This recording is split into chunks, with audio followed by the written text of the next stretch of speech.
pour participer à la réussite de cette journée. Et puis Léo est un bon responsable parce qu'il a parlé d'argent, et ça, c'est très très bien. Vous en parlerez aussi plus tard dans l'après-midi parce qu'effectivement il y a aussi une campagne présidentielle à mener. Vous savez que nous lançons une souscription à la fois pour la présidentielle et les législatives de manière à ce que notre parti soit à minima indépendant du pouvoir des banques qui, vous le savez, vous ne le savez peut-être pas, mais refuse de plus en plus de prêter à des candidates et des candidats. Et donc nous avons besoin aussi de mener à la fois une belle campagne des élections présidentielles, mais aussi 12 campagnes des élections législatives dans notre département. Je ne vais pas être plus long. Je remercie Yann, cher Yann, merci à toi de ta présence. Je sais que tu as un emploi du temps extrêmement chargé. Tu es adjoint au maire à la ville de Paris, mais tu es porte-parole du parti et directeur de campagne de Fabien Roussel pour cette campagne des élections présidentielles. Tu es aussi président de l'Association nationale des élus communistes et républicains. Je m'arrête là sur tes différentes responsabilités, mais c'est évidemment à la fois comme porte-parole du parti et puis comme directeur de campagne de Fabien Roussel que nous t'avons invité aujourd'hui. Et donc je te donne la parole sans plus attendre. Merci encore pour ta présence.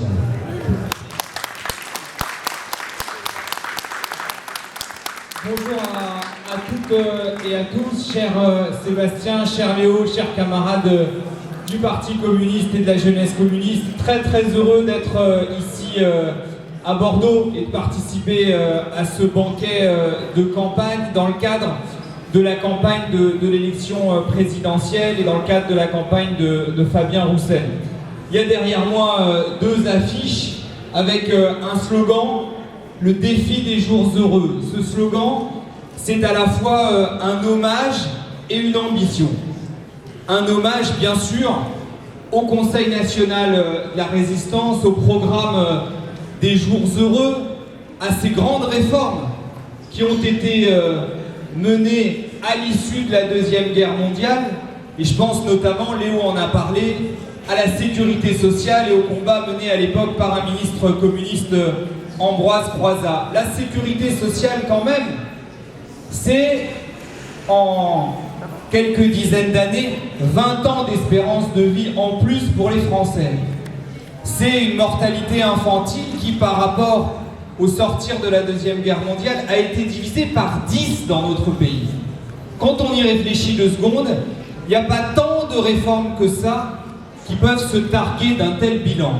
En l'occurrence, c'est une réforme qui avait été menée par un ministre communiste au sortir d'une guerre qui faisait que la France était ruinée. Et nous avons été capables de mettre en place la sécurité sociale. C'est donc un hommage, c'est aussi une ambition. Parce que la France, elle est aujourd'hui, à bien des égards, défigurée par les inégalités et par les injustices sociales. Et que nous avons besoin aujourd'hui d'une ambition aussi forte que celle qui a animé nos anciens au sortir de la Seconde Guerre mondiale. Et cette ambition-là, cette ambition de renouer avec les jours heureux, cette ambition de renouer avec des réformes populaires, c'est celle que porte aujourd'hui notre candidat à l'élection présidentielle, Fabien Roussel. Et permettez-moi de dire quelques mots de cette ambition. Je pense notamment à tous les enjeux relatifs à la santé. On se l'est dit tout à l'heure en bavardant, on a l'impression qu'on ne se débarrasse jamais du Covid. Et on a l'impression au fond de piétiner, de revivre en permanence la même chose. On a surtout l'impression que le gouvernement n'a tiré aucune espèce de leçon de ce qu'on a vécu depuis 2 ans. Je pense notamment à la question de l'hôpital public, à la situation dans laquelle se trouve l'hôpital public. La réalité, c'est que, on l'a vécu pendant le premier confinement, on a tous constaté que l'hôpital public, depuis 25 ans, il a été clochardisé. Dans un pays comme le nôtre quand même, la France, 6e puissance économique du monde, qui se targue de son modèle social. On a supprimé 100 000 lits d'hôpitaux entre 1993 et 2018. C'est-à-dire qu'en 25 ans, on a supprimé quasiment 30% des lits d'hôpitaux dans notre pays, la France, et dans toutes les communes. Je le vois en discutant avec des camarades. On se bat pour sauver ici un service, ici un hôpital de proximité.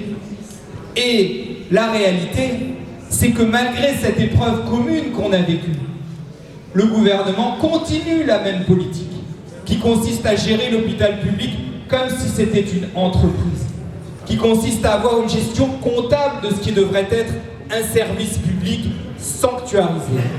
Et donc nous avons, en matière d'hôpital public par exemple, besoin de changer de logique. Et c'est la raison pour laquelle Fabien Roussel propose la création de 100 000 postes dans l'hôpital public pour redonner à l'hôpital public français ses lettres de noblesse et qu'on puisse se soigner correctement dans notre pays.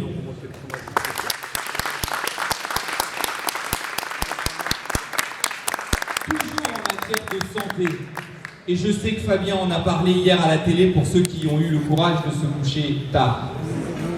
Le vaccin. Nous avons dit très tôt, et d'ailleurs, il fallait un peu de courage pour le faire, que nous sommes des partisans du vaccin, des partisans de la science, des partisans du progrès.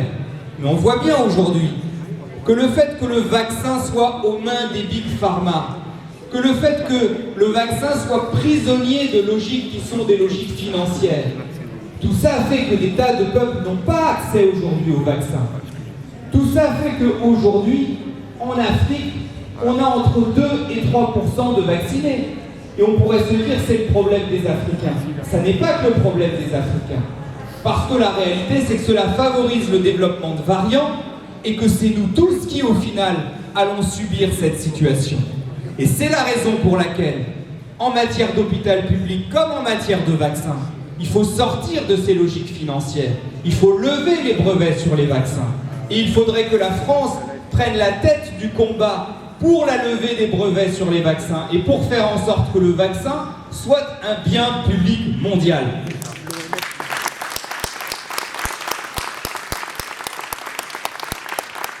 Donc oui, nous avons besoin de sortir de ces logiques libérales. C'est vrai sur la santé, c'est vrai aussi sur les enjeux du pouvoir d'achat. 6e puissance économique du monde et 10 millions de pauvres dans notre pays. 10 millions. Depuis que Macron est président de la République, 1 million de personnes sont tombées dans la pauvreté. Et tout ça est le fruit d'une politique. Et on voit aujourd'hui à quel point tout augmente, sauf les salaires et les pensions de retraite. Tout augmente. L'essence augmente, le gaz augmente, l'électricité augmente, les biens de première nécessité, l'alimentation augmente considérablement depuis ces derniers mois. Et dans le même temps, les salaires restent au plancher. D'ailleurs, on assiste en ce moment à un débat étrange. Tout le monde parle de pouvoir d'achat, et heureusement, mais tout le monde se débrouille pour ne pas parler des salaires. Il y a une espèce d'omerta sur les salaires. L'autre jour, je me suis infligé l'un des débats de la primaire de la droite. Alors eux, c'est pareil. Ils parlent pouvoir d'achat, mais on dirait qu'ils jouent au ni oui ni non. Je crois qu'il y avait un jeu qui s'appelait Tabou, comme ça.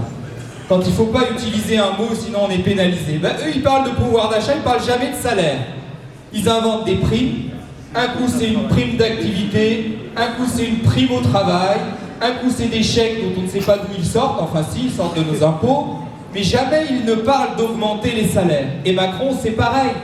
Mais la réalité, c'est que les Français, et notamment ceux qui travaillent, ceux qui veulent vivre dignement de leur travail, ils n'attendent ni chèque cadeau, ni prime gadget.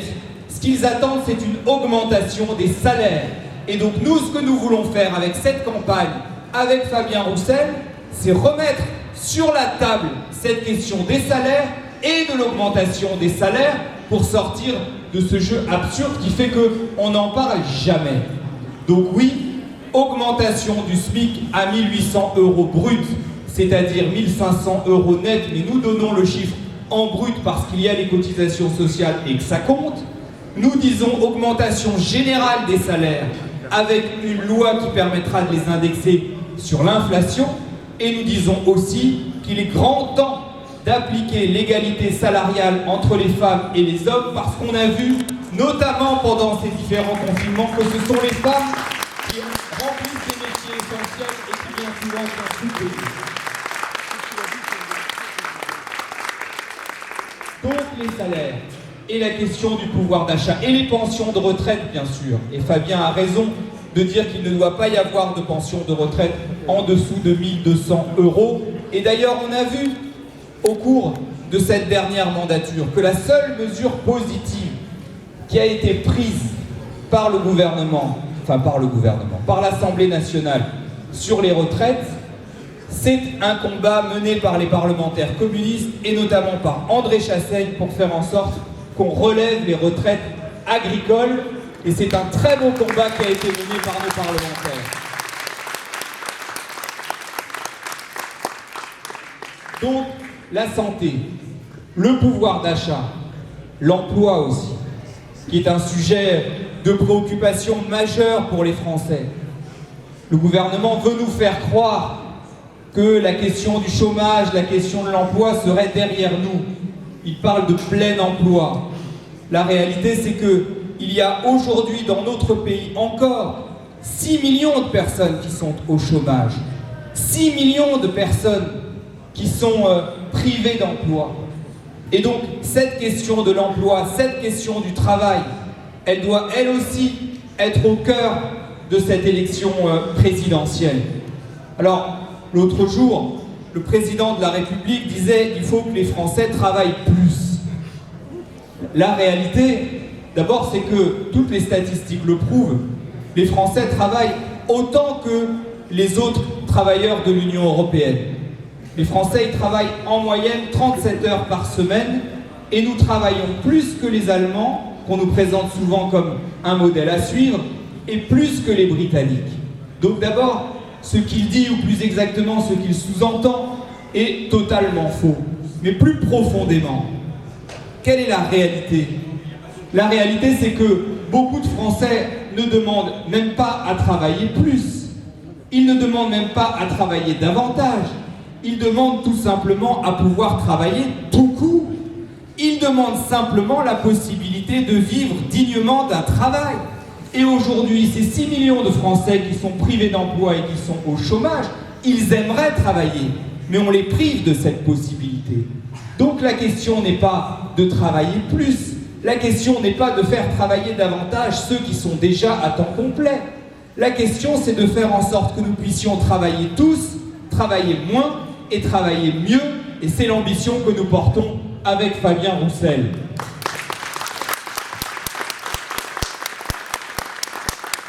Et nous le faisons en portant des propositions très concrètes. La semaine de 32 heures, c'est-à-dire précisément la possibilité à nouveau de mieux partager le travail pour faire en sorte qu'on soit plus nombreux à travailler et qu'on ait de meilleures conditions de travail. C'est aussi la création de 500 000 postes dans nos services publics. Parce qu'on a besoin, et on l'a vu, pas seulement à l'hôpital, mais on le voit à l'éducation nationale, on le voit dans tous les domaines. À force d'avoir clochardisé l'État, nous avons aujourd'hui des services publics qui sont en grande difficulté. Donc oui, on a besoin, non pas comme le disent les candidats de la droite, de supprimer des postes de fonctionnaires, mais on a besoin de créer des centaines de milliers de postes de fonctionnaires pour que nos services publics fonctionnent. Donc, on a des propositions à faire. Et toutes ces propositions, Fabien Roussel les fait avec l'énergie qu'on lui connaît.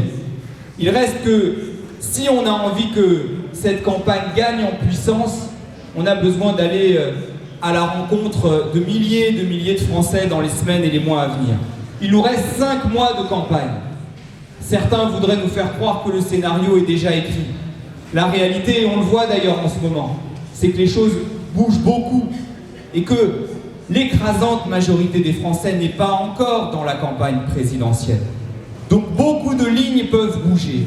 Et donc je vous invite vraiment à mettre toutes vos forces et toute votre énergie dans cette campagne. En faisant campagne comme les communistes savent le faire partout, en étant au contact de la population. Tout à l'heure, en venant en train depuis Paris, je disais le journal du dimanche et il y a un élu insoumis qui parle en off, comme on dit, donc il n'y a pas son nom. Et il dit, Fabien Roussel, il trouve ses punchlines dans les bistrots. Ben vous savez quoi? Je crois que c'est vrai, et c'est très bien comme ça. Et c'est très bien d'avoir un candidat qui va au contact de la population là où elle est, notamment dans les bistrots. Bravo, bravo. Donc soyons nombreux à faire comme Fabien, à aller dans les bistrots, sur les marchés, partout où sont les gens. Faisons une belle campagne populaire et je suis persuadé que nous pouvons réussir un beau résultat en avril prochain à l'élection présidentielle et derrière aux élections législatives. Belle campagne à chacune et chacun d'entre vous et bon appétit.